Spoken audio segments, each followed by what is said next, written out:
tone it down. You're like, okay, I'm actually going to slow it down and see what it feels like to just farm really well, take high percentage plays only, and then you kind of find the middle ground. So I do think it's very good as an exercise to do on any champion for that matter. I mean, especially for a champion like Silas, to really feel out those differing styles.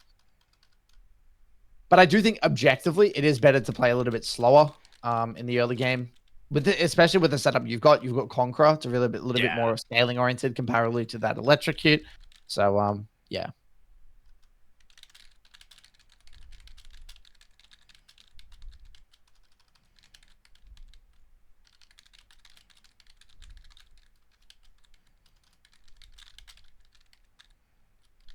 Okay, we're going for the fake recall.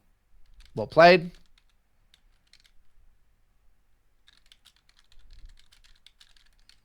Okay. Can do that. I'm not a massive fan of doing this though. I tried it and then I looked in review and this didn't go as well as I thought. Yeah. She just kind of one shots it and walks off. Exactly. So the only scenario you would do this is that if they didn't have TP. But Ari has TP, so all she's going to do, she's going to base TP, and then she'll pop the wave. It doesn't really do anything. All right, so not too bad. I respect the slower early lane. We're now approaching level 6, very close, so which will make your life a lot easier. Once we get like a few points in our W, be a bit nicer. Well done. So there's a lot of good ultimates this game. You have the Aria, you have the Sejuani, even Nami can be not bad. You got a very good skirmisher oriented composition.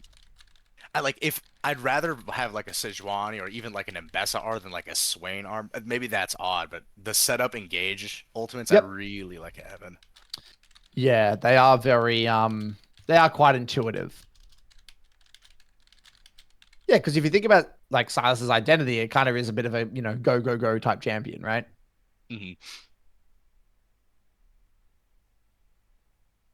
Okay, so I want to talk about this. This one's quite significant.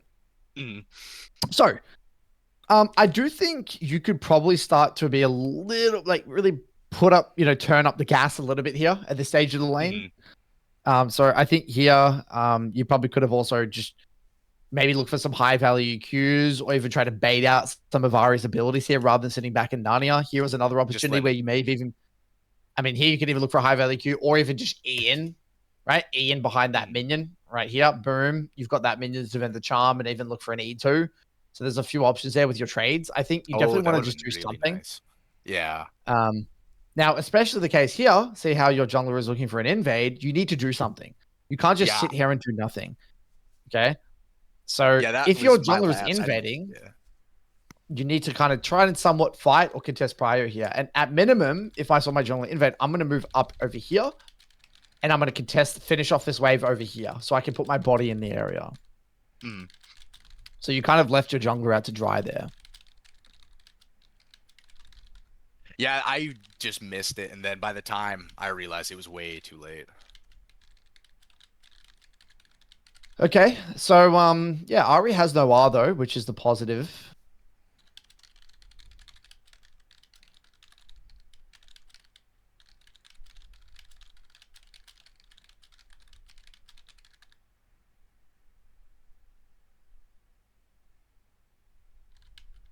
Okay, so we definitely, again, shouldn't be too afraid to trade here. Especially when she has no ultimate. She's kind of slowly running here. Any opportunity to trade will be lovely. I'm glad that you didn't recall. I don't really think it benefits you. No, yeah. Okay, same thing here. Your jungler is invading. Why are we running away? We need to be getting up in Ari's face, putting ourselves into position to adapt for the 2v2. Because what's going to happen here is that Ari could theoretically move first, and Sejuani is going to be moving into that topside river. So what I would have liked to see from you earlier on here, a little more heavy, or yeah, I mean, you need to be leaning, I think, heavier over here. You need to make sure that you're closer proximity to that topside river. And yeah, try to just have a little, have a little bit of agency here. Okay, here we go, though. We can move over.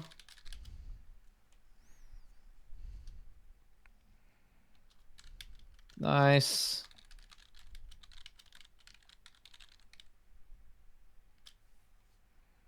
Okay. So lovely. Good job. Much better. We get the job done. Very, very good. You look for a shove into another recall. Beautiful. Okay, so doing a pretty good job. We've now got to our level 7. We got our alternator. This is where we're definitely online with 3 points in our W. And look, I think the reference points are pretty straight. Yeah, you're rock and rolling. I think like your reference points are pretty straightforward here. I mean, your bot lane's doing a pretty good job in the 2v2. You've got pretty nice mid jungle 2v2. You got pretty good mid jungle 2v2 as well with the Udia. You got great top side 3v3 skirmishing. I think this is one of those games where it's just going to be a lot of fighting. Nice. Beautiful. As you can see, the lane matchup changes now. You can afford to really face tank that damage. And this is the case in a lot of Silas matchups, as you're probably well aware of. And that's the power of playing a slower, more patient early lane, by the way. Yeah, because I've been having a hard time getting to these points because I've been, again, blowing it up at level 4 before first base, trying to maul. Yep.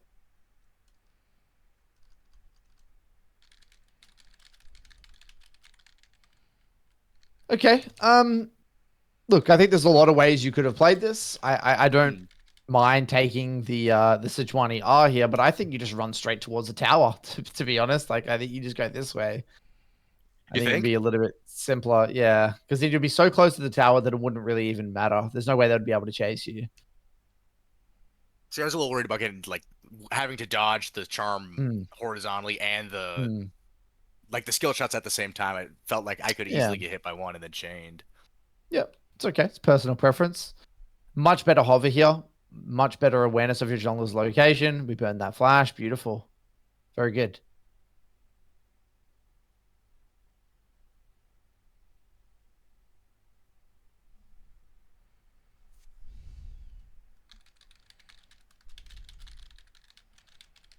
Okay, so Dragon's coming up in about a minute from now. We're nearly going to be getting back that RER, which is good to see. I still think you're probably playing a little, maybe a tiny bit defensive. Like, I think you probably could have been a little bit more, I guess, trying to kind of bait out some abilities a little bit more and try to get in Ari's face and heavy trade. Because, again, you're going to kind of benefit from those heavy trades. But nonetheless, looks like Ari TP spot. Your team dies. We may be able to prevent them from doing the dragon, though. Because I don't think Ari's going to have ultimate. I'm pretty sure she ulted on bot side. And your team's going to be back up here. So I don't think I would give that dragon easily. I forget how we play it. I actually don't even like you contesting this wave, by the way. It doesn't really make sense to me. The dragon's about to spawn. Your team is moving in. It's a cannon wave. What I would have been doing is during this time back here, after the plate, immediately just run down here, get a beautiful ward on that ledge, and then again, continue to put my body in the area, and again, to kind of push the enemy off the dragon. I don't really give a shit about this wave here. It's not that important to me. Makes sense. Because notice how you're late.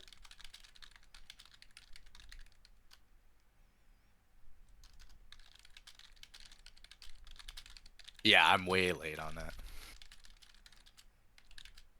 Sorry, excuse the VOD. There we go. All right, so yeah, I mean, your team end up making it work, but yeah, you're just a little bit late. All right, so looks like we go for a little bit of an all-in here. Burn off R, I would say that's objectively really, really, really good for you. That's exactly what you want to do. Silas into Ari, just trade that R for R. I was just saying, that's something I've heard and something like Ari without R hurts. Meanwhile, I get an R every 50 or so seconds. So exactly. Exactly right. So this is a little bit better. You're posturing a little bit more aggressively. Really good.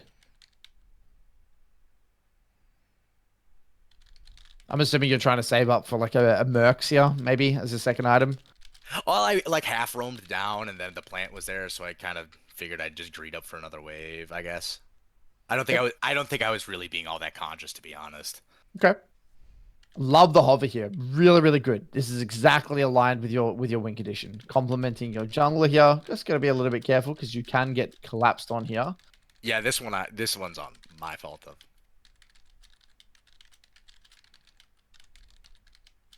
Yeah. So I love the initial hover, but it was actually a very nice adaptation from the Sejuani, right? The Sejuani saw where you were, realized that she couldn't chase, and then turned back around. So what you need to do here is that you actually need to just play this much more conservatively. So I think what you would actually have to do is probably even loop that way, and then tee up with your team, and take the long route. Because what's going to happen is it's highly unlikely that I was going to be back on that wave as a meet anyway, because she would have hovered down. So even if you're a little bit late, it doesn't really matter. And as dumb as it sounds, when I watched this, I was like, oh, I was so confused of how Ari got over the wall. I forgot she could flash it. I was like, she has no ult. She can't possibly climb a wall. And then I, kind of ruined the top side. Okay. Yeah, definitely throws a spanner in the works. But again, I think the game is still completely fine. I mean, your bot lane is still doing a pretty good job.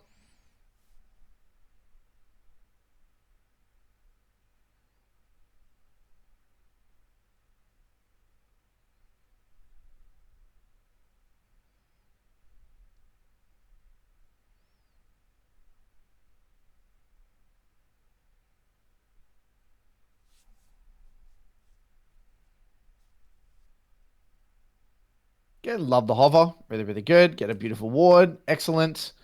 Looks like Ari TP'd there. Very nice. Get back on mid. Dragon coming up in a minute 18. Nice. Really big. I mean, we don't really need to be afraid here. Nice.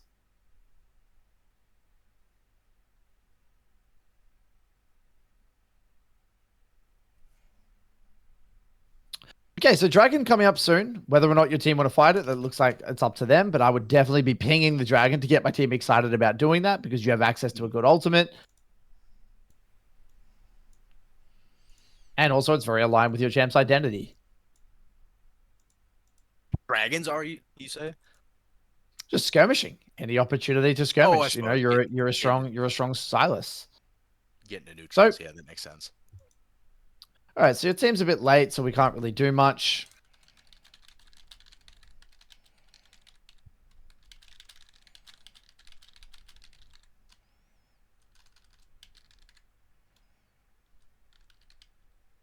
Okay, we're going to be extremely careful here.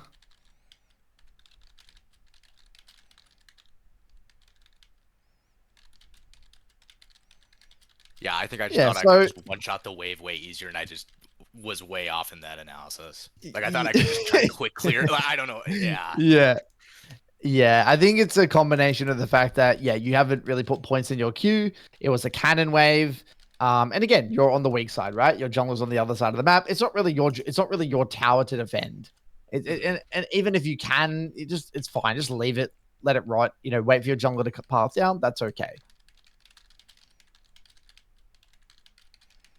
All right, so it looks like Udyr has put a bit of attention towards his Riven. Riven's getting back into the game. The game's a bit of a slugfest. It's now turning into a bit of a fiesta. But again, your team has very good skirmishing. Ezreal's now completed second item.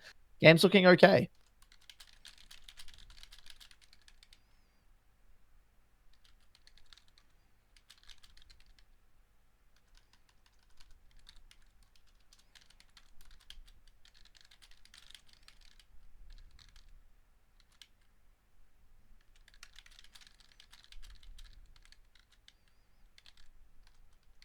Oh, this skirmish is just... I don't think I hit anything.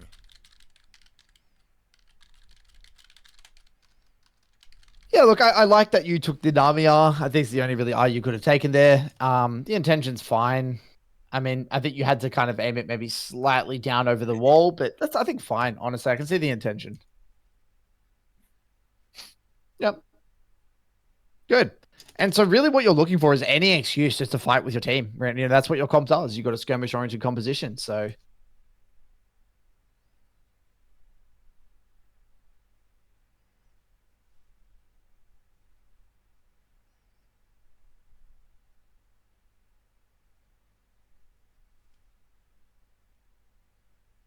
Nice. Nice. What do you think of that TP? Was that like pretty... I thought it was pretty worthwhile to just get Prio on the Otacon, but then afterwards, after recalling, after taking like a half a wave, it felt kind of shit. Yeah, so if we're gonna... Yeah, look, it's not terrible, but it's not correct at the same time, if we're really, Okay. you know, getting into the details. And the reason being is because the enemy are not contesting Atacon. So there's no reason for you to be there. Right? We know they're not contesting Atacon because we saw in the lull state Sejuani on top side. Oh, Right? We see, also know I that didn't Garen even is see that dead. in review. Right. And just in general, like the Lucian was mid. So you know what you'd be better off doing here is just you know being like, okay, I'm gonna keep an open mind. I'm gonna run mid, you know, maybe defend mid. And if the Lucian moves down, I can always TP. Yeah, Right? it You was don't a need to little. rush, right? It was It's too, very a too little bit hasty. trigger happy. Yeah, exactly. So you remember, treat your TP with respect in the mid game. It's not really something you just want to smash and just press that button and you know forget about it. It really is a very important tool to utilize. So you know, just something to be careful of moving forwards. Mm. All right. So yeah, again, nonetheless, you're in a pretty good position. We ideally do not want to be facing this Garen. He probably is going to annihilate us in the 1v1. I think he So we're going to be does. very Yeah, he careful. sneaks up on me. Yeah.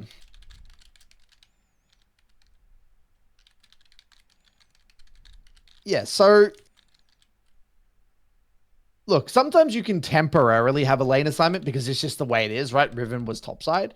What I would try to do here is just be very conservative, cast the wave to the best of my ability, and then, you know, try to communicate with my Riven that I want Riven to be bot.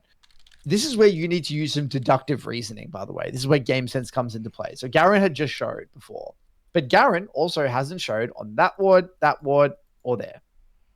So Garen is the two scenarios that happened here. He's either bush camping here or he's reset. Okay. Mm. So we don't know. We don't really know which one, right? We have no idea. And so what you would need to do is you need to be very conservative with the way you collect this wave because you don't have the information to use your E aggressively because we don't know which one Garen is doing. Mm. Does that kind of make sense? Yeah, I mean, I used to permaban Garen because I would constantly die on the side, either not thinking Yeah. about it or just not respecting. Yeah, it's definitely something to consider. And so, you know, the game is slowly slipping away from you because yeah, there's just a few little decisions here that have just kind of made the game a little bit awkward. And we haven't really been able to leverage our skirmishing strength. Mm. Okay, so Garen shows topside, so we do the right thing. We keep shoving out bots.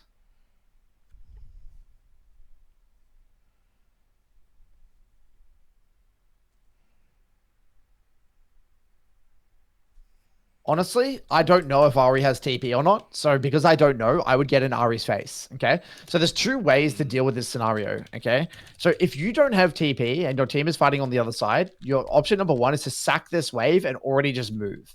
And I don't really like this because what happens if Ari just keeps shoving? You're in a bit of a pickle, right? Yeah, And just also move a ton. there's no neutral objective up. Or number two, you need to get in their face and make it difficult for them to TP. So what I would do is I would E on the Ari here. I would take her R and I would fight her to the death. Because the worst case, I don't know what's going to happen here, but my hypothesis is that Ari could TP theoretically, and then you're in a lot of trouble. Yep, no, that makes a lot of sense. And that's what happens. She does That's TP exactly over, what she and does. looks like she kills your team. So you get a little bit lucky there. Could have been a lot worse.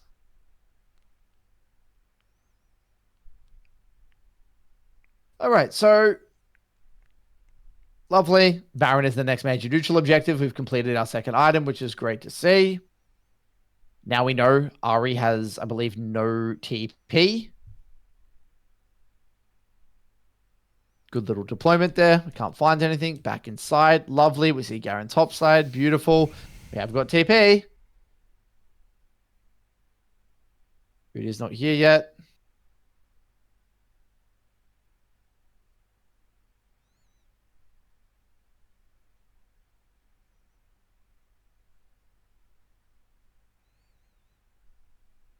Okay. I mean, I would, yeah, probably try to look for something here. I don't think I would really want to give. You've got a Fed Ezreal here. You can just play it slow. That's what I think that's what Yeah. I was thinking at the time of. Yeah, nice. Now they're off the Baron. Now we just sit, let the Ezreal keep Yeah. working. Yeah, very good. I like it. I like the way you played that.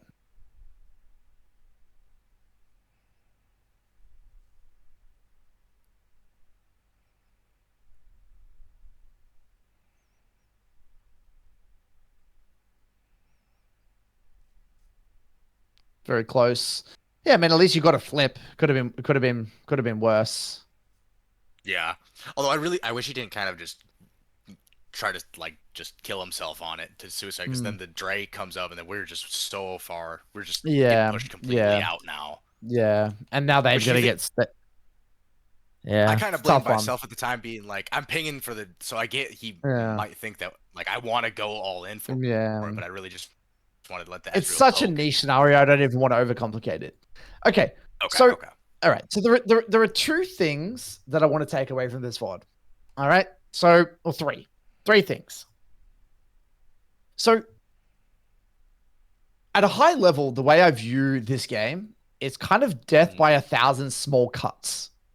You didn't really make any like egregious giant 20% of problems. It was like a lot of small things, right? It was the not hovering your Udyr on that invade. It was that I think there were moments where you just were playing too defensive into the Ari. You weren't really playing as aggressive into the Ari as you could have, and really putting the pressure on the Ari. There were moments where you wasted your TP, right? Moving into the mid game as well, right? Which added some complications with some of these kind of mid game scenarios. To re-jog my memory, I think there was also the defense of that tower around here where you had to burn your flash defensively and you lost Yeah. all of your tempo. It's all these small things, and it's not like these small things led to you dying. It's that these small things, every single time these happened, you just lost your tempo. And that's what would happen. And that's why it was very hard for you to get a grasp on this game. And then obviously the lane assignment getting picked by the Garen in the side lane. It was kind of small thing after small thing after small thing. And again, like all of them are kind of small, but when added up, they create, a particular type of game. Okay. And so you're at a bit of I guess a turning point in your journey where you've done a very good job. I like the way you approach the lane in terms of slowing it down, valuing your farm, getting to your key spikes, and then ramping up. I do think that is that is sound logic, and I think it's very aligned with your champ's identity. But now we need to raise our standards a little bit more, right? We need to really raise the bar. And so, there are two ways to go about this. Like we can like isolate particular elements and we can kind of make them as key things to look out for, or we can have a more dynamic, more free flow learning objective that kind of may allow you to explore things in a more kind of dynamic, free flow fashion. And so that's what I'm probably more leaning towards. So imagine this is the timeline of your game. There are moments that are going to happen in your game that they don't lose you the game, but they don't feel comfortable. It feels uncomfortable that maybe your team was fighting on top side with you not having TP. It felt uncomfortable that you weren't able to get there in time to compliment your Udyr on the Raptors. It felt uncomfortable to be matching Garen in the side lane. And even though you may not die, these are moments that don't feel great. You know what I mean? They felt inherently uncomfortable. And then from these feelings, you can kind of then start to whip out the magnifying glass and try to peel back some of the layers and be like, well, based off what Curtis spoke to me, is there a problem with my lane assignment here? Did I mess up a reset and ruin my tempo somewhere here? Was I not playing in accordance to a secondary win con? Was I not playing in accordance to my R cooldown? Did I bait my team into a neutral objective that we should never have contested? Was I not complimenting my jungler here and not aware of my jungler's location? What was it that I would take away from this scenario? And so these are often not going to be massive egregious errors that you're going to be able to like, oh, there's a death, yippee, free learnings. They're a little bit more subtle, right? Especially the ones in the mid game. Okay. And so I think this would be the learning objective that I would encourage you to have, because what this will do is I think it will force two things. I think it will leave you feeling maybe a little bit more dynamic, and I guess it will make you feel like your journey is a little bit more practical, because you're going to be able to focus your intention on things that are going to be hyper relevant to the problems that you're facing in that very game. But also I think it will force you to go a little bit deeper and uncover some of these kind of aspects that we mentioned here today that are off the beaten path, right? We're not just covering, did you call the next neutral, did you just not play with your team? Like, these are a little bit more subtle. And these will require you to probably leverage VOD questions a little bit more. It may require you to go over less plays, but go over less plays that are a little bit deeper. You might spend a few minutes on just two plays. That's it. Does that kind of make sense? No, that makes a lot of sense, and that's kind of. I'm glad you said that because I brought this VOD because I'm hitting my spikes. I feel like I'm doing such a great job. My farm, I'm Yeah. farming well, which is a big emphasis I've been doing. Yeah. But the game, the entire time, felt just terrible. I'm Yeah. missing It just didn't like you feel said, good, the did it? Raptors. It felt really bad, and I couldn't tell why. Like Yeah. this feels so bad, but feel like but I'm doing the right thing in my mind by I'm getting ripped Yeah, from you are. at least Your some. reference points are correct. That is the right thing. Your reference points are correct. It's just a lot of small things. So what the way to get most value out of this process, by the way, and what I would really recommend over the next 3 weeks, if possible, is to have a little bit of a document. And in that document, what I want you to do is I want you to just make some like similar to my 2 week challenge, make some baseline observations about what are you noticing in these games. So you might say in this game, need to be on top of my lane assignments. Need to be more aware of my jungler to complement on invades. And you might say, need to tighten up my TP usage in mid game. And let's say you do this over the course of 2 to 3 weeks, you'll start to notice trends.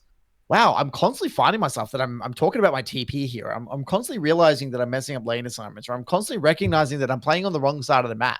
And then this is how we create practical and hyper specific learning objectives based on solving relevant problems. That You makes see what so I much mean? sense. Yep. So I would recommend following this process. I think this is what makes the most sense to you, given what you're particularly struggling with. And I think it's that in combination with VOD questions, I think is the play.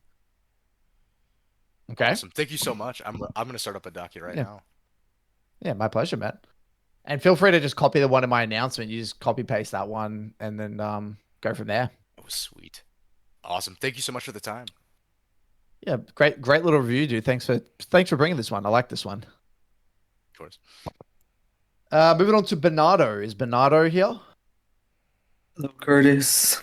Good evening. All right, Bernardo. G'day. We got ourselves some Master Plus Gaming. We got ourselves here a Victor. Lovely. Why this band? What did you want to look for today? Yeah, so I've been like some time without playing because I had to like use Wi-Fi for some time instead of like Ethernet, Okay. and so I was lagging a lot, and I basically couldn't play. And I was just trying to get back, and on this game, like I won. I didn't die a lot, but I felt I did a lot of decision-making mistakes that almost cost me the game. So I wanted to go over a bit more of that macro. Okay. We'll take a look at that. So it looks like you watered your red level 1. Is that because you thought Elise may invade level 1 or something? Yeah, I thought that maybe she was going to go like above and try to invade the red. Okay.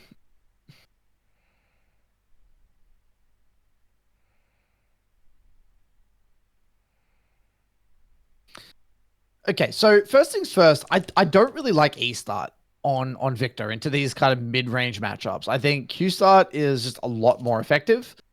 Because they're just gonna, like here, for example, right? If they want to go for an auto, you can Q auto, and you're just gonna win that trade. So I think that's the first major thing here. I actually don't mind this heavy trade, though. I think it's actually not that bad for you. Sure, you are giving him a lot of value from the lethal tempo, but he's also taking a lot of damage from the minions, and I don't think this fast lane actually even really benefits us here. So I actually don't really have a problem with this. I think this is fine. So unfortunately, Mr. E, but that's okay. Yeah, now we are versing an Elise. Because yeah, I got scared by the Elise level 1 and I ended up just leveling up E. I also think key starts better here.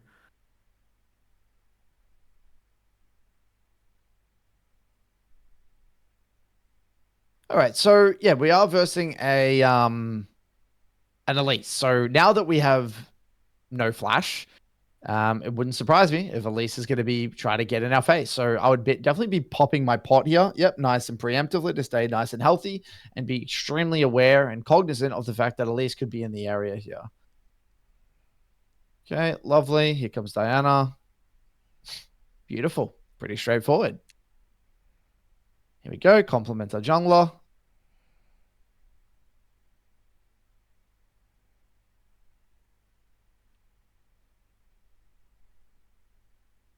Okay, burn the Yeah, here I flash. feel I did a mistake because I tried to stay in for this lane, but I should just try to Yeah. recall like after this play.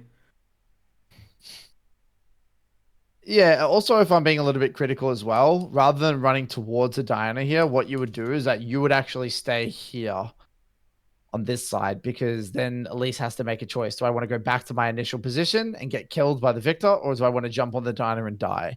So either you would have actually been able to cover potentially both bases there, but that's okay. Yeah, so you would just insta reset here every single time. You just go back, you would get a Dark Seal and a refill, no big deal. Right? Because if you can't heavy trade with the Azir, what's going to happen is you're going to get zoned and you're going to lose a lot of farm. Yeah. Yep, nice. We get that Dark Seal.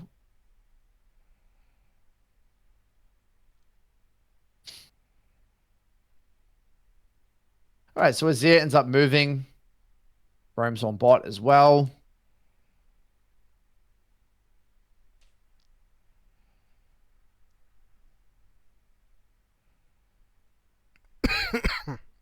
All right, so it's a very chaotic game. There's a lot going on. We've got some beautiful vision on that top side, which will give us a nice side to lean onto here. We still don't have our flash, so we've got to be very careful for the Alicia.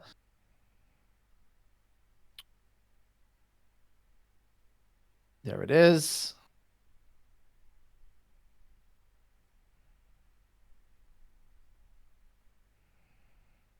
Yep. I mean, look, it is what it is. I mean, I think you're doing a very, very good job with your leaning here. I think you're leaning to the correct side. My only criticism might be here, instead of walking back towards your tower. I mean, no, it's just awkward. It's really awkward timing, because if it was slightly earlier, you could have run up here, but because you're already kind of jammed up against this wall, you might as well just commit to the tower. So it is what it is.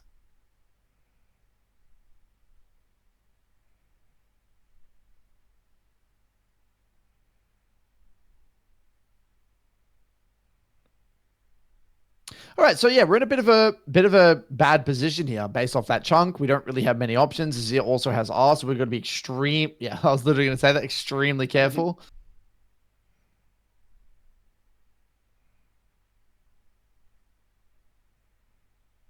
Okay, so you gotta. The way to properly learn from this is to look at it from Azir's perspective.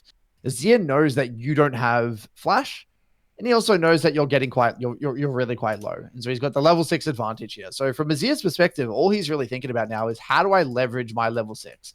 So the moment you step up right now, he's gonna be trying to find that window.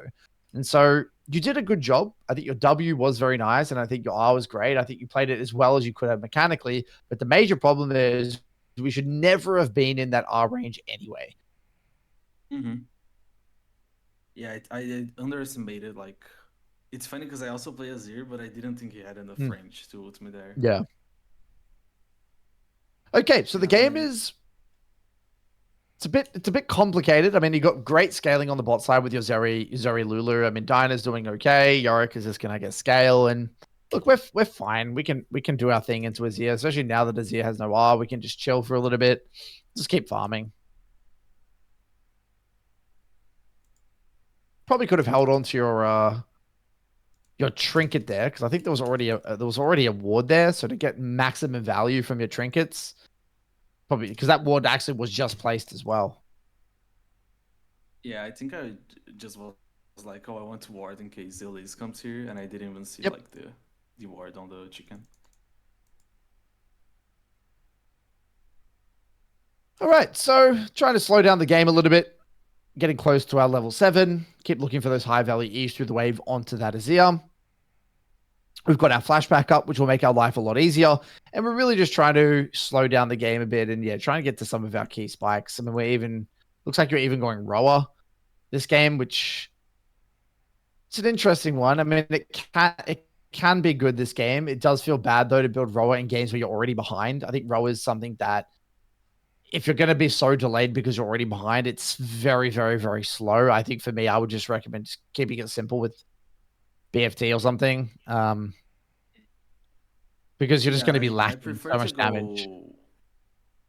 Yeah, I went roll here because like I felt we already had enough damage in our team, like after a certain point, And I felt like since Zeri has the dash, like, and Yorick's probably going to side lane a lot, I was going to be the main target on fights, so I wanted like the most amount of HP as I could. Yeah, I do actually think Roa Victor is pretty good this game. I actually do, but it's just more that the given the circumstance, right? You're just so far behind, in resources, like 54 CS by 9 minutes, and just the way the game is panned out. It's such a delayed catalyst. I don't know. It just feels like to me it's a little bit, yeah, it's yeah, a I bit, agree with that. yeah. All right, so nonetheless, we're doing a pretty good job here. We're chilling, considering we've got a little bit behind the curve. I think you're doing fine. Again, got to be a little bit careful here. We have no vision. The gang setup of Azir with Elise is quite high. Lovely. Got our E upgrade now as well. Just got pop in those waves. Very good. So honestly, I think your comp is probably a lot easier to execute than theirs, especially with your Zeri Lulu moving into the big game. So all I want to see here is beautiful warding and leaning, making sure we're keeping eyes on the Elise's potential location, and going from there. Okay, so let's take a look at the sequence.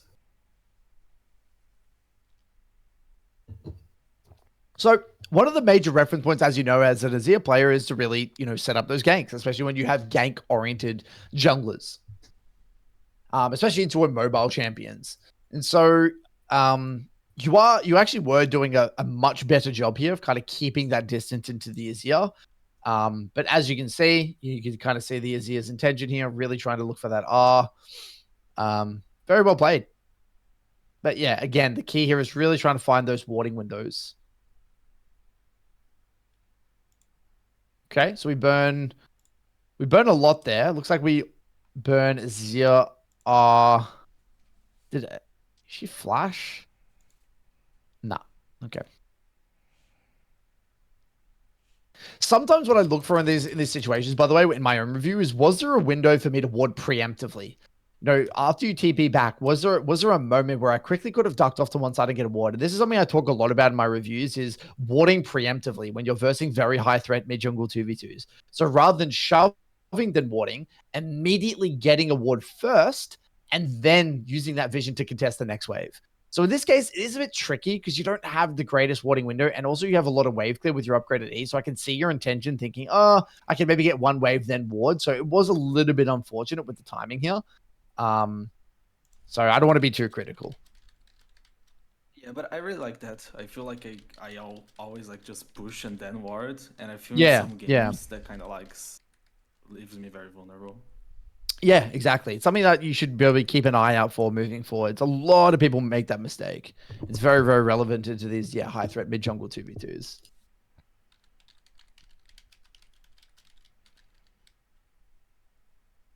All right, so we've got a lot of tempo here. We see Elise on bot side, so we can shove this one all the way in. There's also another beautiful little ward window here, but Elise is dead, so we don't need to rush. Well done. Beautiful. Well done.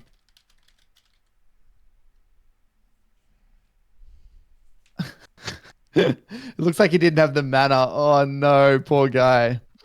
I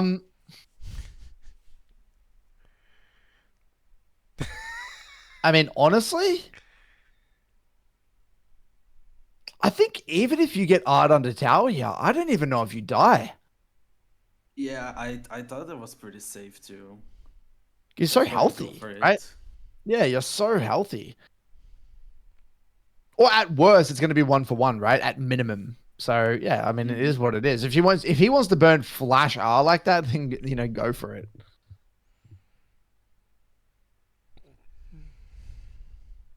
All right, so Dyna's getting back on the map. We've got Dragon up and available.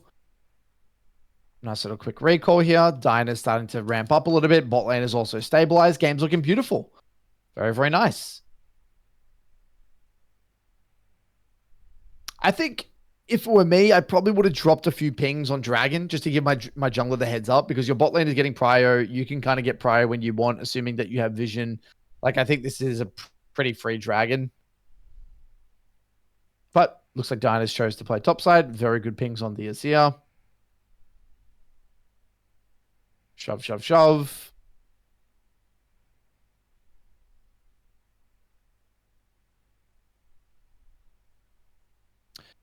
Okay.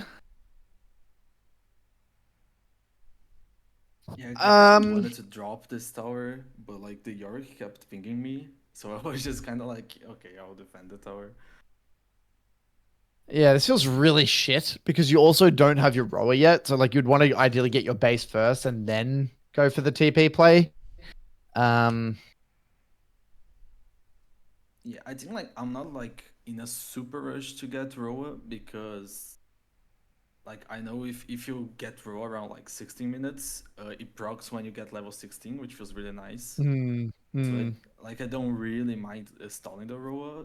I saw like Chovy that do that once when he was playing Ari, but like I didn't want to TP here. I don't want. And like one thing that I kind of like trips me over this game is that I don't really want to side against Azir because it kind of just blasphemies on the side. But Yorick also doesn't want to. So Azir is kind of free on this game, which is not really nice. Yeah, I think what I would have done here is personally, I would have just sacked that tower. Personally, I would have just sacked the tower. I would have just reset and then conserved my TP. Again, for the same reason as like I'm moving into the mid game, I really do want access to my TP. And now you're in this really awkward dynamic where Dragon is spawning or is already up, and you just don't really have that adaptability. So for me personally, I would have just sacked it, leave the outer tower. It's not really that important, and then get your rower and then get back on the map. And then you can have a little bit more adaptability. Yeah, there will be like a play later where like the same thing happens, but it was with the inner turret, and like at that point I chose to just give it up because I thought I couldn't defend, so I chose to like just get the dragon and fight. Okay, I think you definitely need to recall very soon here. Okay, so let's get into the macro here. I really, really, really like what you do initially with the macro. You walk immediately down mid. You put your body in the area for the dragon, knowing that either Azir could be here, or even if Azir goes top, no big deal. You can sack that outer tower, and then you can defend the tier 2, right? So I love this. I really, really like this. What I don't like is and I think the better way to do this is go straight to the dragon, literally finish it with your Diana, and then just reset rather than do that. You know what I mean?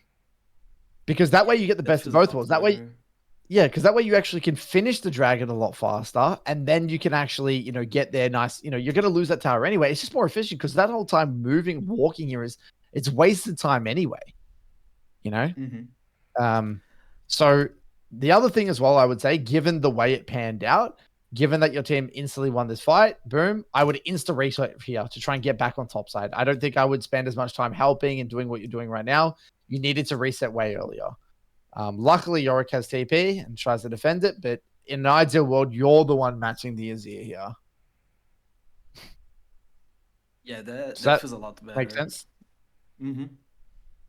I think I was going to Drake, but then like I didn't see the Elise.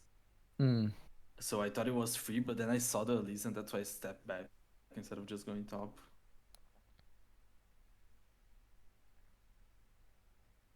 Okay, so let's take a look at this. So Azir is obviously getting very strong in the side lane. This is, very aligned with her champ's identity. It looks like here that Azir actually TP'd back straight to the side. Yeah, I didn't see the TP. I saw it just now.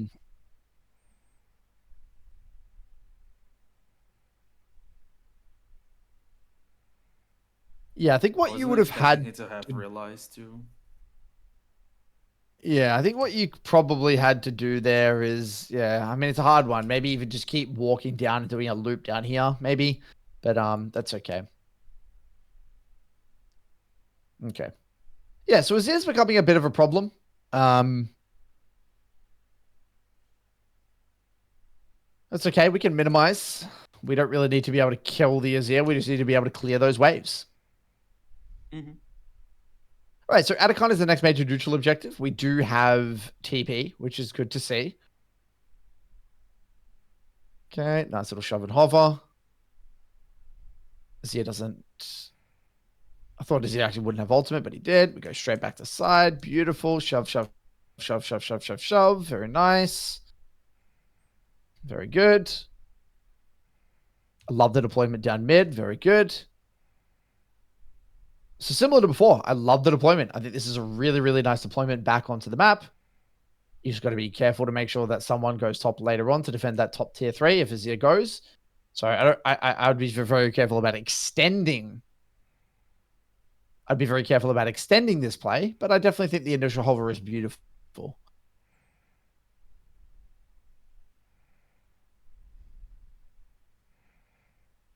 Okay, so let's take a look at this. So first things first, deployment is beautiful. I probably think that the W was slightly rushed, if I'm going to be a little bit critical. I think you could hold to see where the Elise goes. I think hold your W would make just a little bit more sense. Yeah, I this thought is that, like, fine. if I just made her go towards Yorick, he would just, like, kill her. Yeah. But I think he's a lot weaker than I thought. Yeah. Okay. Look, I don't want to overcomplicate it. There's a lot of small things, right? I think for me personally, instead of chasing downwards because I'm so split from my team, I would have ran towards a Gnar here. I would have backed off and I would have ran towards a Gnar and just pushed the Gnar out. And the reason I would have done that is if I run forwards, I'm way too split from my team. Yorick's out of the fight. My Diana's not here yet, and my Zeri's not here. So I'm just an isolated target, and that's why they're able to get on top of me here. So this is, I would say, a little bit of maybe a lack of calibration in terms of understanding where you are relative to your team. And again, there is that sense of urgency for me where I really don't want to be staying here for too long because I know that I am going to have to go topside. So your team ends up making it work, but I think it was just a little bit of an overcommitment there. Do you see what I mean? Yeah, I think that makes perfect sense. I think that's something that, like, I kind of suffer with in fights. It's just like knowing where my team is in relation to me. Yeah. So I'll try to look more towards that.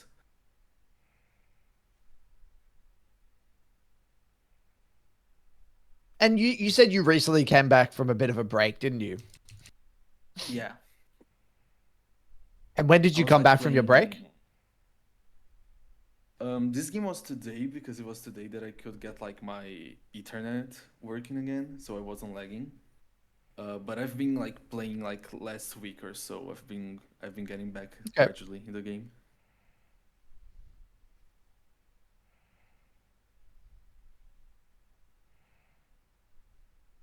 All right. Let's take a look at this. Yeah, I didn't really want to fight here.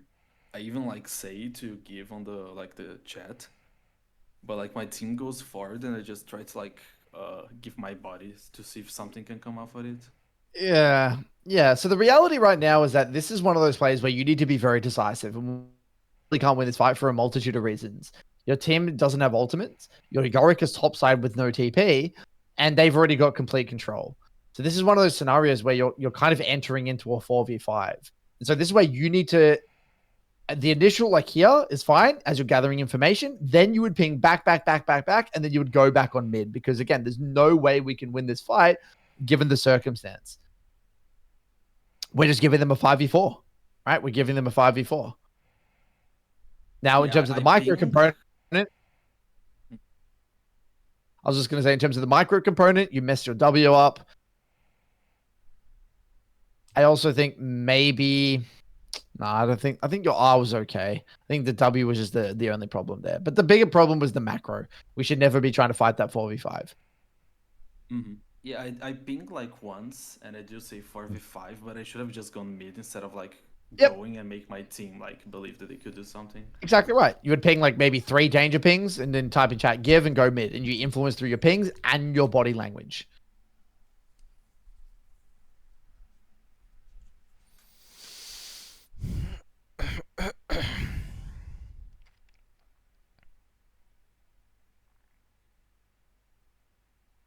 Okay, looks like they're going for a bit of a siege here. Diana gets a really, really nice little engage. It's a bit of a tricky one for us to follow up on here because there's actually a tower.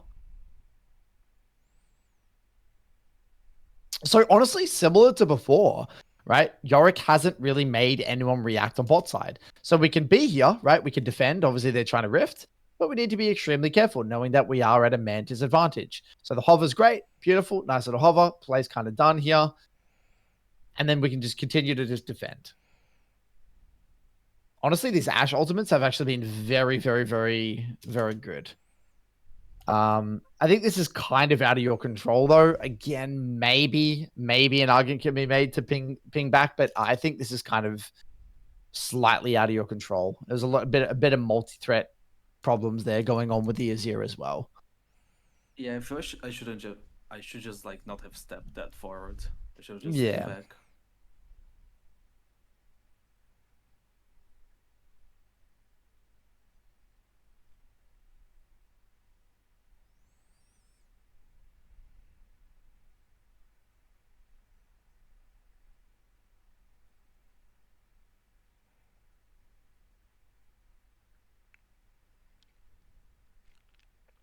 Okay, we can definitely fight this. Not exactly easy.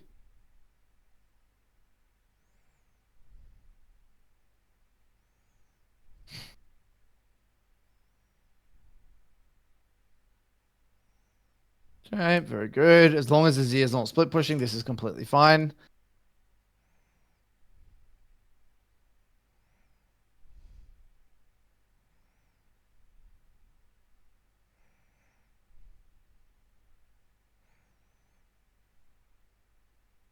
Nice.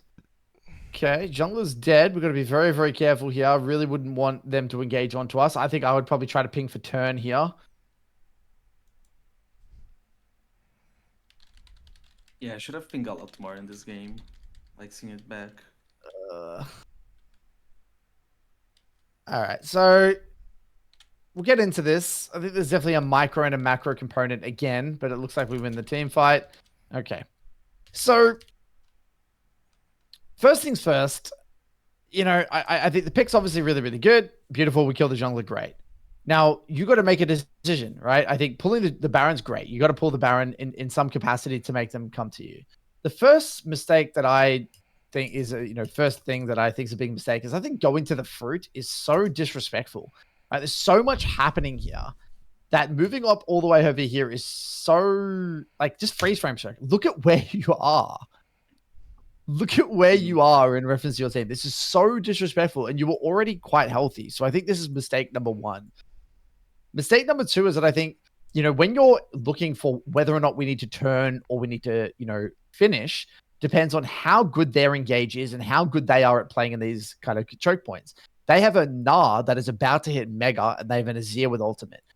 So for me, when I take a look at this, I do not want to get engaged upon because, and Gnar Mega in these scenarios is really, really, really annoying. So what I would try to do is I would either try to actively zone and fight this guy. So place my W down, force him to E earlier than later while he's 2 split, or force him to E out now. And then if he E's out, then sure, we can finish the Baron. But if he goes in, we'll just kill him because he's going to be split. But again, you just ran away from the Gnar here, let your team rot, and now you're in a scenario where you're all jammed up against the wall into a Gnar. And it, obviously, this here was kind of focusing on the Baron instead of focusing on the fight, but that could have been a way uglier fight, I think, that if you weren't a little bit more decisive. And so the big theme of this game that I would say, and this, tying into the key learnings, is that I would say there's two key themes. I would say number one, you are a little bit rusty with your gathering of information. I think there is moments where you're just missing information. You miss that TP in front of your face over here. You miss particular things in terms of just like man advantages or where you were in reference to your team. And I think your gathering of information and calibrating the map state definitely needs to be bolstered up a little bit. So I think increasing the intensity and the quality and the frequency of your calibration of the map state would actually help you make better quality decisions. So I think there is definitely a component here. The second thing that I noticed is that you're taking a back seat in the game. You're not really communicating your intent, and you're not really trying to be an active participant in the macro game. And so things such as like, whether or not you can fight a neutral objective, or whether or not your team should go in or not, or whether or not you should play to turn, or whether or not you should play to finish, all of these decisions, you're kind of just going with the flow. You're not being an active participant in what you believe the team should do. Now, this is not to say that I actually think you do know what to do for the most part. I actually think you have, pretty good game knowledge. I think you're a pretty smart player. But what I think you're struggling with is maybe the confidence, or maybe it's a skill within itself of communication that you haven't developed. That is, I think, is really holding you back, because you knew that doing that dragon was not good, but you just went along with it, right? And I think those are things that were pretty pivotal, game-changing moments. And then I would say, number 3, there was some, probably some minor refinements in some of your macro choices. So for example, that Baron turn, I can't tell if that is the limit of your macro understanding, or that is a problem where you just felt too nervous to make a call and you just wanted to do whatever the team was doing. So it's hard for me to know which one it is, whether it is the limit of your capacity, that is the capacity of your game knowledge, or it is kind of more of an extension of you not taking control. Either way, right, from a learning objective perspective, what I would really want you to do is go over those major pivotal macro decisions and look at it through 2 lenses. The first one is going to be, okay, well, in hindsight, what was the best play? Why was that the best play? And what is it that, I guess, what were the signs the game was telling me that this was the right play? So how could I actually make this decision in the future? Right. So really getting into not only what the best alternative play is, but how you would come to that decision. Right. And so that would be at those key pivotal junctures. For example, that dragon contest, that Atacon contest, that Baron contest. And then secondly, what you would do is that you would really need to have a component of communication. How could I have communicated my intent better in this scenario to get my team excited about whatever that thing is? And so remember, everything comes down to the ACE framework. You either failed to acknowledge the best play, or you failed to communicate the play, or you failed to embrace reality. And a lot of the time for you, you're skipping straight to E. And so yes, you do have problems with your communication, and you probably also do have problems with acknowledging the best play. Does that make sense? Yeah, that's great. I think it makes a lot of sense. Okay. And so, I think if you can really raise the standards with some of these macro decisions, rather than going straight to, oh, my team's going to do it, I better just go there. That is the next level. How could I have communicated my intent? How could I have created more structure or done what I wanted to do this game, especially if in hindsight it felt really obviously, a suboptimal play? And that's where you're at, right? That is where you're at. You're a very, very good player. It's about getting that information out there and taking control of the game. Yeah, that's great. I feel like since I got to Masters, the games have been harder, especially on the lane. And I feel like I focused too much on that, and I ended up taking a backseat on the map state. So I think this is really nice. I'll try especially communicating more and trying to pay more attention to the map. Nice. Did you have any other questions about this one, or does it kind of clarify the key major points? Yeah, I think you went over everything that I thought about the game that I was curious. Beautiful. Yeah, so if you need help breaking down some of those team fights, or maybe some of those macro decisions, or you need help kind of breaking down how to review one of those deaths, then chuck it in VOD questions channel. Otherwise, keep getting in those reps. And now that you're coming back from a break, we can kind of hopefully build some momentum. And once you hit your plateau point, we can figure out what's holding you back, and we'll go from there. All right? Mm-hmm. Yeah, thank you. Beautiful. A lot, Curtis. Thanks for coming by, dude. All right, moving on to the Noodler. Where's the Noodler? I'm doing good. Right. I actually wasn't going to get this VOD reviewed, but I had a conversation with Kaiser, and we kind of went over. I was VOD reviewing, and he was watching me, and he went over I'm not taking up enough space in lane. That was one of the big problems. Or I'm I don't know where to stand in lane to pressure appropriately. Okay. And then the second problem was I get prio for objectives, which is what we talked about in the boot camp and what I've been focusing on since that point. Yep. I will walk to the objective when I don't need to, and I won't control the space in front of the objective, and it turns bad and sour a lot of the times. It'll single-handedly lose games.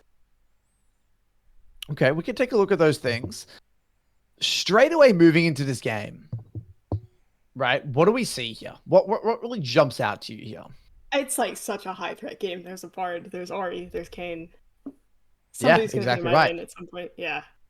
And the big one's Bard, right? Whenever there's a Bard in a game, it's going to be a mini game. Welcome to mini golf, right? We're not playing real golf, we're playing mini golf. That's kind of where we're at, right? So it's going to be a bit of a circus. Bard's going to be coming in, trying to ult your ass. It's not going to be fun. So we always need to prime our mental stack. We're heading into a very particular type of game here. All right. And especially since your team also lacks frontline, you have a goddamn Vayne jungle. So, yeah. So yeah, I mean, we'll make do. All right, we'll make do. We'll do what we can. All right. So starts off as already a bit of a fiesta. Vayne already dying, and also Soraka dying. So definitely not a lot of fun. Because of how high threat it was, do you think it's like appropriate to ward the Raptors there because it's Kayn, or? I think warding Raptors into Kayn is good in general, yeah, because he can do Raptor starts, and I think it's just good information. I didn't realize how hard they were verticaling, and I actually end up like leaning bot side a little bit, and I get caught off, and I actually die pretty early because of that. Okay, so I just want to say one thing. So there's like some Kayn specific information that you want to know. This is actually something that Nathan told me, and I didn't actually know a lot about this. Kayn is actually a really strong level 1 jungler. Yeah, he is. Okay, and so junglers, if Kayn jungle, they will really want to get, like, it's part of their like game plan to get in the enemy jungle's face level 1. And so Kayn is really good at like basically starting their Raptors, doing all this bullshit, pushing them out, and like kind of playing their game. And they probably know that Vayne's going to struggle to do Raptors. So this is like an incredibly smart play from Kayn. You know what I mean? Like, because Kayn probably knows that, you know, the cross map is going to benefit Kayn than it is, you know, a little bit more than the Vayne. Okay. Okay, so you've done a very good job contesting that level 2 prio here. I mean, this is where the Kayn specifics comes into play. And so as you can see what Kayn was trying to do. Yep. And the Raptors, right? So yeah, again, very Kayn specific, just something worth noting. Yeah, she flashes on me and I actually die here. I thought it was fine because I was under tower. I was not fine. Yeah, I mean, it's an odd one, right? Because you wouldn't really anticipate this in general, right? It's a bit odd. Yeah. I think this was just gonna beeline it. I think this E is kind of shitty anyway, though. I think it's a lot of mana. I don't know if I fully agree with that E, but I think that the red flag was Kayn here. Yeah. Right, that's the red flag. Why is Kayn still hovering here? That's kind of the red flag there. So it's very noisy. I don't want to get too into that. You know, it is what it is. All right, so yeah, we can probably look for a straight up QE here. Nice.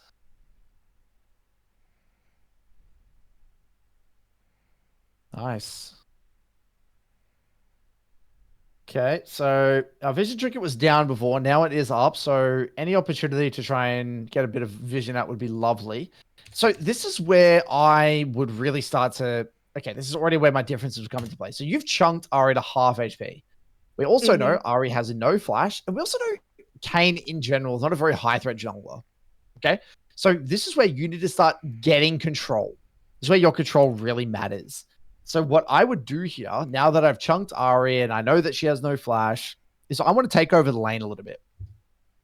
And the way that I would do that is I would start moving up over here, auto-attacking that wave on the way through, getting myself a ward, heavy leaning, and trying to establish a bit of control.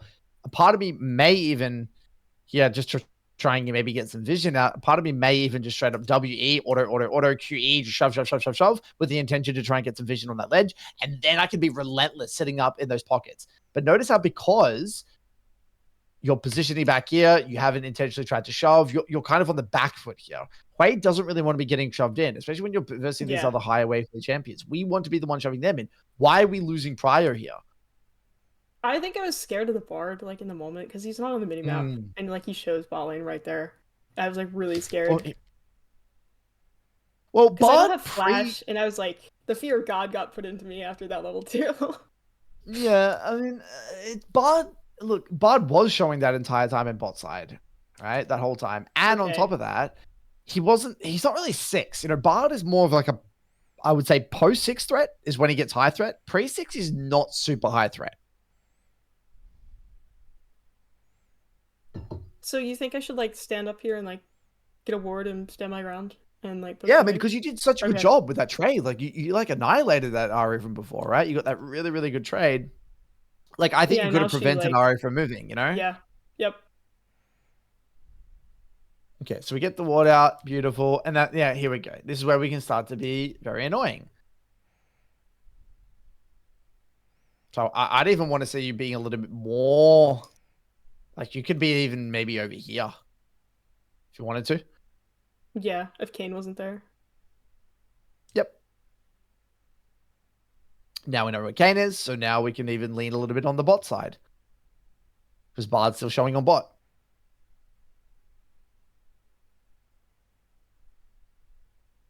Don't be afraid to lean away from your vision if you know exactly where the enemy jungler is, by the way.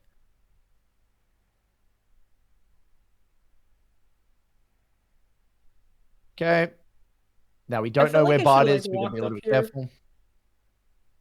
Yeah, so if we're going to get, again, technical, when you keep calibrating the map, if you see Kane topside, that's where you can be. Yeah. It's always, and so notice how, okay, there are two layers here that I want to talk about. Okay, it's very important. Obviously, you know, you've heard me talk a lot about the higher threat the composition is, the more volatile the scenario is, the more you need to look at the minimap. Okay, the increased frequency of looking at the minimap. So this is one layer. The second layer is because you're playing a champion that does want to take control over the lane, right? Hui wants to try and get leads in lane. It is aligned with your champ's identity. Because of that as well, and you're not really comfortable just ping-ponging waves, especially into a champion that wants to just shove and move. You're doubly incentivized to really, really try to min-max your pressure on every single wave. But in order to do that, we got to do this. So it has to come from a place of not because like you've heard Kaiser or me talk about it, but because you really want to desperately shut down this Ahri, prevent her from popping the wave and get up in her face. And this was a wave where she shouldn't have got prio. She shouldn't have got control on that wave. Does that make sense? Yeah, that makes a lot of sense. And I'm not saying this applies to you, but I just want to kind of think aloud here. Like, I've worked with a lot of people that sometimes try to rote learn. You know, is that what it's called? Is it rote learn or rote? It's rote learn, right? Yeah. They try to rote learn concepts where they hear a coach say something and it's like, I'm just going to execute upon that. And you can learn that way because you kind of like feel the concept, I guess. But what really, I guess, works more sustainably is like understanding the why behind what you're trying to do. And I think where that like rigidity in your gameplay is, or where that like barrier is I think you're still in the mindset, like you've got habits developed of, by the way, Ari's going to roam. You didn't ping at all, by the way. That's a side note. Yeah. You know, you've got this like, yeah, you've got this like bad habit of obviously like not, you know, playing in a way where you're okay giving prio. That's just what you did for a long period of time. You were okay giving prio. And now the mindset needs to be, okay, well, I'm a Hui. I want to be a lane bully. I want to prevent them from moving. How do I do that? I need to posture up aggressively. I need to get in their face. I need to make them sweat for farm. And I also need a ward and lean so I don't die. And I need to calibrate the map state. Like it comes from a place of that is Hui's identity. And that needs to trump, or that needs to like over kind of replace or you know, overdo your past narrative and belief, which was I am Noodle and I don't care if I get prio or not because I'm playing Hui and I can actually just QA waves and yippee and I can scale to mid-game team fights and that's how I win with Hui. Right? This needs to be stronger than this. They're your two competing beliefs. That's your two belief systems. You know, and that's where you got to get a bit uncomfortable. Just like revisit my reference points, do you think? Yeah, I'm just trying to make it. I'm just trying to maybe, you know, obviously you know this. I'm just trying to like, you know, maybe frame it in a different way. But we'll continue on. So notice how Ahri as well, right? If you're Ahri, where are you going to move here? Bot lane. You're probably going to move bot, right? Bot is shoved up. Yeah. They're very immobile. Ahri has move. Yeah. Yeah. They got bar. They got good setup. Like, you know, this is where you need to wake up. Just ping danger, danger, danger, danger. Give your team the heads up.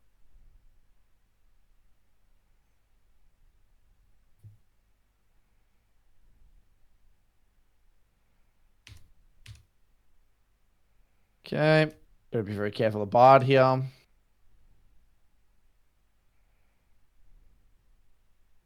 Okay.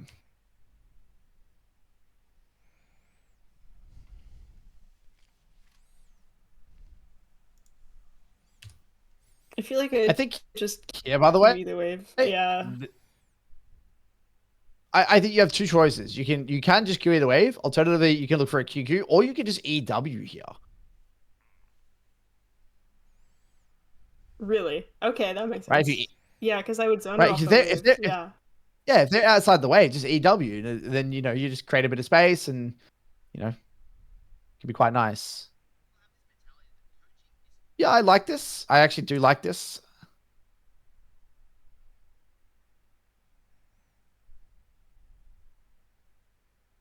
Okay. Yeah, like I think you're doing an okay job there. I think that was okay.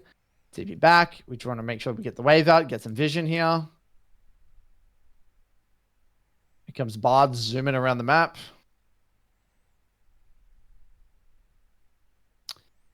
And I just want to just make it clear, like, this is a hard game. Like, this is really hard. This is really fucking hard because your mentality here as a way is like you really want to try and shove, but like you look at the minimap now, you're like, well, fuck, I don't know where Bart is, I don't know where Kane is, my team is on the map. Like, there's so many instances like this where you can't really get good quality vision. You're scared to get good quality vision. It's hard. So I think you do need to be kind to yourself in a game like this. These are those games that are objectively just very difficult for a way because just the way it's panned out. Okay, that's huge.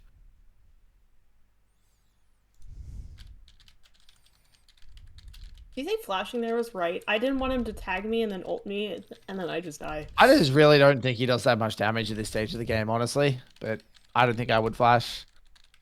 I think even if he went under tower, I think I'd be able to trade 1-for-1. Okay, so now we know Ari does not have R here. Yeah, I actually get a cleanup kill. Probably could have been an EE angle there as well. Okay. Okay, so priority number 1 here, same thing. We want to try and pop these waves and get a ward out, right? Ari went onto bot side, so you should go onto top side. So notice how, see how there's no reason for you to stay here. See how that wave's going to die. You should already be moving on top side. If Ari moves onto bot side, that was your window. See what I mean? Yeah, I'm just not thinking ahead. You really need to be obsessive about getting that vision. Same thing here. Yeah. Right? Just get the ward, get the ward, get the ward. Good. Back on mid. Beautiful, beautiful, beautiful. And I think here you were doing a little bit better though with your pings. I will give you that. Looks like that's where your mental stack was lying. I think you actually maybe missed this rotate. I think you pinged the last one. You just didn't ping that one. So there are moments where you are missing pings. It's just a skill that just definitely needs to be worked on.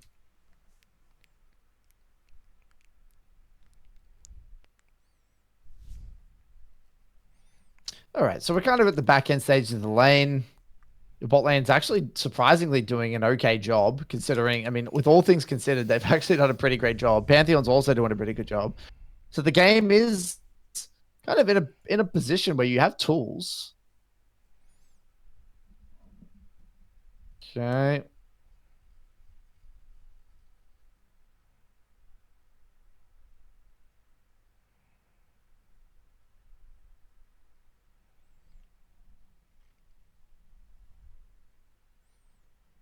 Do you think I should have said, screw the wave and rotate to the fight earlier? Hmm. Because my wave's meeting, I want to push it. That's my learning objective. Well, but they're not really on the... it depends if they're on the dragon or not. I don't think they are. I mean, if they were on the dragon, not. sure. They're just in the area. I think they are on it, actually. Because think about it, the dragon's not showing in the pit. They are on it. Yeah. You just didn't know. So if you had known that they were on it, then yes, I think you should just move straight to the play. But let's say the dragon was in the pit and they weren't on it, then going back mid would have made a lot of sense.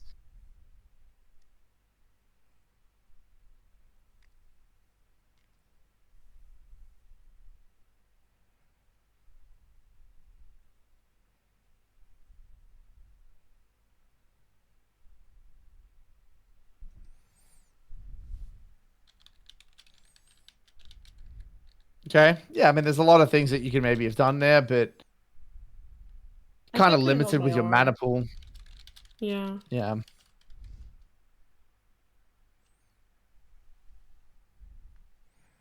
Okay, so it's kind of very, very, very messy here. We're trying to just base TP.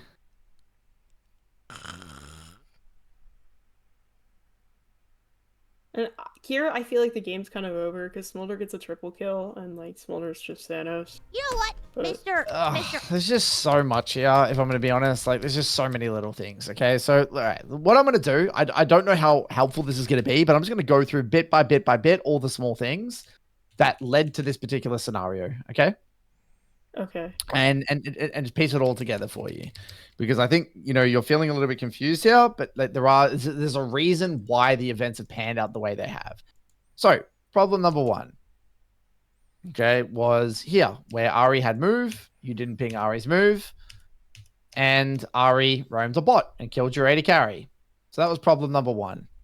Problem number two is that I think here you ended up going and you didn't actually recognize that you're slowly running low on mana. So instead of QQing this wave, you would WE it and you would auto attack it a few times to try and get your mana nice and high. Okay. Then what you would do is you would pop this wave. And then you see your Kayn kind of, maybe this guy's invaded. The play's over.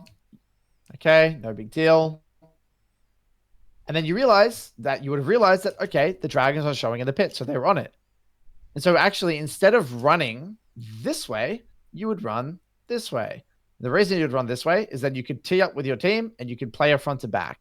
But now because you ran in this way and we came in from two different positions, the fight becomes very messy. And your team really struggles in messy fights because you have no front line and you have no way to really like stable and limited mobility.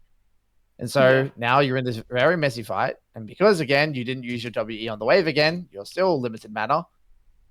Then on top of that, we miss our R or waste our R. And then what we needed to recognize is because the player's been going on for so long, Kayn is going to be back anytime soon. So we need to ping back. You need to move over here. You need to base and TP. There's no way you can just rush a dragon. A dragon is a very major neutral objective. We have very limited information, and Kayn is highly likely going to be back sometime soon. And then that's what happens. So notice how so many little things were happening in that, what is that, like a minute and a half sequence? Yeah. Yeah. Right. That's why. And so the theme of your gameplay is that your foundation is good, right? Your foundation is good, but your gathering information is kind of slow. You're slow to do things. Right, you're very slow to like even back here, like let's just go back here, right? See how Ari goes missing, and then you like do some doughies, and you're like, yeah, I guess there's no wave, and now I can like, you know what I mean? Like, what do you see how this is like too slow? And the reason I think this is happening is because I think you're not thinking now. You need to be thinking now. You don't get the wave and then be like, okay, now I'm gonna press pause and try to see what's going on. You should already at this stage of the lane, especially as you're not interacting with Ari, be trying to get a lay of the land. What's going on? What do you see? Like here. Okay, my Vayne's topside. Okay, dragon's coming out in a bit. Okay, Ari's in the shove and move mindset. I need to, notice how like you're kind of like, it almost looks like your brain is switching off the moment you start queuing waves. And this is where I think your bad habits come into play. I truly believe this to be the case. I think why this brain lag is happening is because this is not because this is not a biological thing like you're just slow in the head. It's purely because you've played a lot of Way where you've autopiloted. And so it's an intensity thing. It's like, wake up. What's going on? Where's Ari? Where's your vision? What's going on? Where's my jungler? Like, you need to wake up. There's a lot of information to be gathered here. Okay. Now, all the other things, like the small little things in terms of that's just small little, they're small little details. So like, I don't want to tunnel vision them on too much, but as you can see, those small little details do matter, right?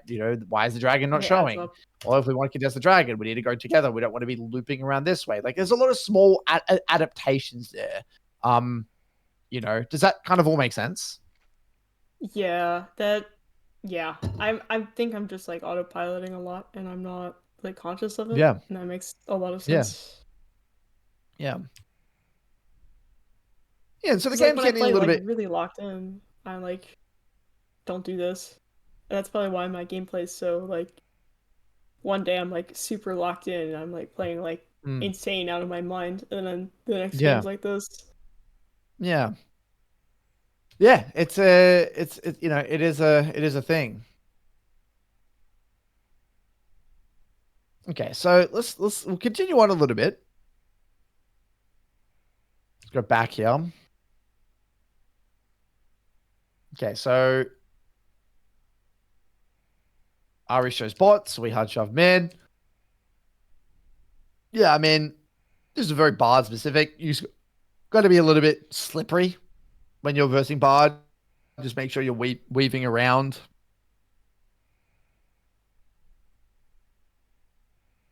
I didn't realize how much damage the smolder did. I probably should have walked back the moment the Barnard.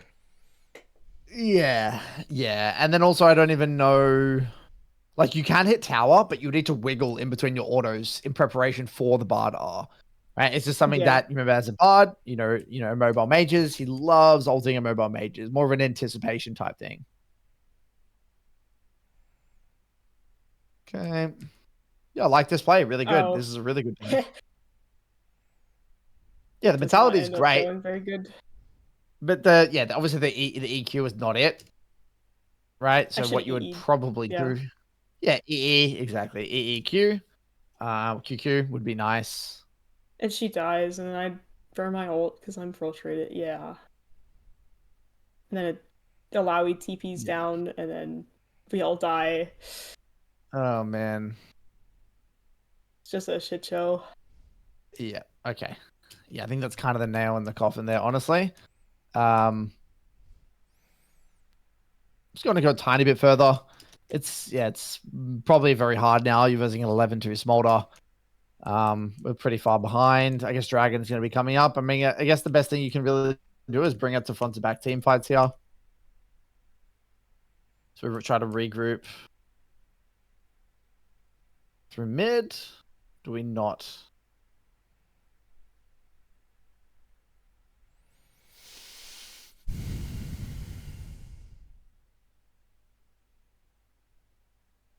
Okay, so let's take a look at how the hell how the hell this happened. There's some clown music in the background, I think. All right, so first things first. I think here I think the QQ actually is fine because you kind of want to see what he does. I think that's fine, and that's fine. And then if he jumps onto you, you just hold, just chill, just relax, and then he's not going to one shot you. You don't need to use. You don't need to use your ability straight away there. I think there's an element of just patience and poise there.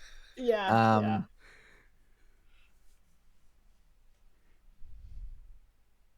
Okay. All right. I see. All right. So what do we take away from this? Let me just think. All right. So I think that I think Kaiser is spot on. There is definitely room for improvement with the agency behind your warding and the whole like positioning a little bit more aggressively. I do think that is a thing that you just really got to think about. You really do. You got to, that is your champ's identity. You got to be a little bit aggressive. I'm not saying you're going to do that every single time, but whenever you can, right? Whenever you can, you really want to be looking for those windows, to be posturing up a little bit aggressively, get in their face, and contesting prio. If you're ever ping-ponging waves and the enemy is getting free prio onto you, you need to know that that is only happening because it absolutely must. You know what I mean? Like it absolutely must, because they have a lot of pride. They have a lot of, like a Yasuo matchup, or they just have a lot of threat and you have limited vision, right? It's like, okay, yes, I am willing to give priority. I am willing to posture defensively, but I need to know that that's the way it has to be, rather than me just kind of autopiloting and just sacking waves. Okay. So I think this is something that would be, I guess, a combination of an in-game learning objective and a mindset. I really want you to really think about moving in. All right, I'm going to fucking Make sure every wave I'm thinking about, can I, am I warding and leaning? Am I positioning outside the wave? Am I making them sweat for the wave? This is a bit an in-game component that you literally say to yourself as you're loading onto the Rift, but also something that I would just maybe keep an eye on in the post game in the first 8 minutes whenever you felt as though maybe you were sacking a little bit too much prio. I think second thing, which is not a major thing, but your pings. You could have probably saved your bot lane 2 or 3 times this game just with better quality communication. You do need to wake up and you do need to get engaged and you do need to communicate, track your lane opponent. And this ties into a broader, bigger picture thing for you, Noodle, is that intensity is lacking. The intensity is lacking. And I think that if I say this a lot to people who have a lot of history on a champion. You are an OG Hui main, right? You are a Hui enthusiast. You played a lot of Hui. This has positives and negatives. The positives being you have a lot of muscle memory, you know your damage and, yada, yada, yada. Your champs like reference points and identity. But the problem is that you've also got a lot of bad habits. And so in order to break those bad habits, we need to replace them with good habits. And you need to have like a slogan or something that like you say to yourself in your mind where it's like it gets you excited about calibrating the map state. And again, for the kind of the archetypal one is what's next, what's going on, what's next, where is everyone, what do I got to do, and I think you need to really bring that to the forefront of your mental stack. And I do think there's an element of just agency and intensity and focus that is required for you to break those bad habits and calibrate information and seeing what's going on, because you're better than this, Noodle. I hate saying that, but you are. I hate saying that, but that's and this is on you. And you need to, and this is where really bringing that to the forefront of your mental stack, really getting in, priming it, priming your mental stack, and really thinking about it loading into the game will do wonders for you. So I think that is kind of the second element, and then I think outside of that, look, I think you've made a lot of progress around playing around neutrals, and I do respect the way you've done it. I think there's room for improvement with the way you're going about some of those scenarios. So I think it goes without, it goes without being said, but I think you do need to continue to utilize the VOD questions when there's those confusing, chaotic river skirmishes. Like that whole skirmish, for example, that whole scenario. That whole shenanigan, where the Benny Hill theme song was running in the background. Those are excellent VOD question shuttle because they're hard to review yourself. You're like, even for me, if this were my game, I'm like, fuck me, what do I even take away from this? But there is some truth to it. And I do think there's value in getting some of those sequences or those confusing moments actually reviewed because, I think that attention to detail, once it's brought to the front of your mental stack, I think, it's brought to your attention, you'll start to realize, yeah, wow, I actually thought that this was actually unwinnable, or I thought there wasn't really much I could have done here. But yeah, now that that's broken down, there's actually a lot I could have done with that. And that whole sequence, that minute and a half that I broke down, obviously, yes, this is very niche, but what I'm hoping it does is plant seeds for the future for you to maybe you're in another scenario where instead of going through mid, you have to loop through bot, or maybe there's another scenario where you have to really think about your mana before leading up to a play. And, the more of these sorts of puzzles you solve, I do think it will kind of seep into your mental stack or seep into your kind of game knowledge and game sense. You see what I mean? Yeah. I feel like I've indexed a lot into, like, specifically laning, and then I get to, like, late lane or, like, mid lane, and I, like, kind of lose it, and then I do weird stuff and I don't have a game sense. So yeah, that makes sense. Yeah. And you know why that is the case is because, again, I think you're very good when it's like a neat and tidy plan. It's like, oh, my team is winning. We got to stack dragons. I got to get there early, control the choke points, yada, yada, yada, yada. But you're struggling to adapt to the chaos in a lot of these moments. And that's fine. We all do.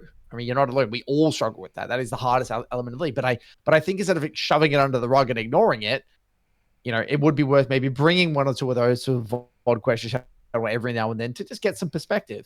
And obviously the bigger fish to fry is why is the game chaotic in the first place? And that's where that communication, the intensity, the warding and leaning, the getting up in the enemy's face, all those things obviously create the chaos. And we want to do everything we can to prevent that chaos. But given that events will kind of unfold like that, you do need to, not be afraid of sometimes getting into some of the weeds there. All right? Yeah. Does that kind of all make sense? Yeah, that makes sense. So, like,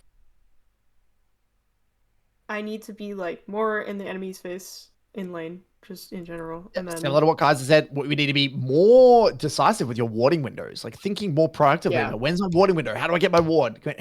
When can I ward? When can I lean? When can I start contesting prio? Exactly. It's a mindset. Even though as cliche as it sounds, it is a mindset. It is a skill objectively, but I think for you, it's a mindset problem rather than a skill problem. Your idle state is I'm noodle and I don't care if I lose prio because I'm playing way and I can rock up to a team fight and QE people. You know, that's it. That is your kind of resting state. You know, that's what you're going to default to every single time. If you don't engage and you don't get, switch on. So like in this that's why game, I think you're. Sorry, go on. Oh, I was gonna ask. So like in this game, like instead of like queuing the wave off cooldown, should I be asking myself like where my jungler is, or should I be asking like, should I be like prepping for the objective if my jungler's not there? No, it's not even about the neutrals. I think it's more about just being competent in your lane, Noodle. Okay. That is the problem. So because the way I want you to view it is very simply is this, okay? This is an oversimplification, but I think it might be helpful for you. There are basically 3 stages of a game. Okay? Stage 1 is your lane phase. Okay. Yeah. And in your lane phase, you need to know your matchups. You need to be confident with your warding and leaning. You need to know how to take good trades. You know how to survive and reset and all this good stuff. Now, if you do that well and you're competent with your lane phase, that transition, there's like a transition phase, I guess, let's call it early to mid game. And this is, that 12 to 18 minute mark. And this is where the game pace picks up. There might be some, Rift Herald fights, some Dragon fights. And the difficulty of this phase is going to depend on, obviously, how well you did in the early lane, how much control you have from the early game, and then I guess also with how aware you are of, who's fed and who's weak and how competent you are with utilizing your lull states. And then that goes into mid late. And then mid late, I don't think there's a lot of, for you, I don't think that's where you're struggling, right? Because there's a dragon and I got to be there or not, or there's an Adicon and I got to put my body in the area and yada yada yada. Then there's it's more structured around neutral objectives. But where a lot of people lose their mind is this middle part. This is the middle part where the game starts to transition and lane assignments get swapped a little bit. It gets messy, right? It gets a little bit messy, but it's ultra messy for you because you're not competent in the lane phase. You're not preventing Ari from moving. You're giving prio when we shouldn't. We're not pinging roams where, it's those things that are creating or inducing chaos, additional chaos, which makes that early to mid even more complicated. And then obviously you lose lose track of the game. Yeah. Okay. So yes, there are things to room for improvement in the early to mid in terms of just macro decisions, reading the map, being aware of your jungler and yada, yada, yada. But I think just very simply, knowing how to pressure your lane opponent, ward and lean, and do that without dying is the major task. And that's what Kaiser was kind of mentioning. I think there are windows where you're slow to ward, you're slow to lean, you have information, but you're not doing it. You're not getting up in the enemy's face as much as maybe you could have. And obviously this game was hard, right? And this is probably not a great example of that, but I think my intuition is that is where you're struggling the most. And that is a combination of being aware of the map state. So both where your jungler is and where their jungler is, establishing that vision. And then also really understanding, what you can do in the 1v1. And then with that control and with those good trades, you can have better quality resets. You can have more gold. It's going to be easier to get wards and vision because you can have more control. And then that will make it easier for you to have seamless kind of transition periods into that early to mid game where you can get to the neutral early. You can prevent the enemy from roaming and exploiting the game. You can kind of have a little bit more vision. You're not going to be getting caught off guard by things. You see what I mean? Yeah. Do you kind of go hand in hand? A bunch of 1v1s or? You can definitely, but I don't really think that's your problem. I think your problem is more it's the frequency of your map state calibration. It's in between the waves and what's happening in between the waves. Are you really aware of what's happening? It's the frequency of your lull state usage combined with the mindset of I want to make sure I'm making them sweat for every single wave. It's both. It is your level of gathering information and the level of your like intensity when it comes to like not giving a single wave for free. Okay. It's both. So where I can, I should probably contest more waves, and then I need to calibrate where the map is going. Okay, yeah. I know that was like hard for me to get, sorry, but okay. That's okay. Yeah, and I just want you to play around with that. It's just try to the best of your ability to make sure you're hyper aware of the map state as much as often. You're really, really in between waves, calibrating the map state, getting warding and leaning, trying to contest those waves. And if you do that, everything else will click into pace. Because you've got good trading. Your trading is pretty good. You've got pretty good understanding of your, team fighting. You know how to play front to back team fights well. You know your champ's identity. The rest of it will, and this is what I'm saying for you. It's all about getting your mind engaged. What's next? What's next? What's next? What's going on? Where's my team? Who's fed? Who's weak? Whatever you need to do to wake up and stay engaged is the most important thing. Because if we can see you at your peak intensity, if we can see you like what is it like when Noodle is playing to your limit, then we'll know, well, what is really your problem, right? What is it that you're not understanding? And yeah, sure, there's maybe some things about adaptability to chaos, and maybe we can get into that, but I don't really want to get into that without really min-maxing that first 8 to 12 minutes. Because the fact that Ari got 2 free roams off, we were not pressuring Ari when we could have, we missed warding windows, is the reason the game panned out the way it did. Yeah, that makes sense. All right. Cool. Thank you so much. So give it a go. That's really helpful. Thank you. All right. Well, thanks for all coming by today, guys. Well, I'll be around the Discord. Good luck with your solo queue. Catch you guys later.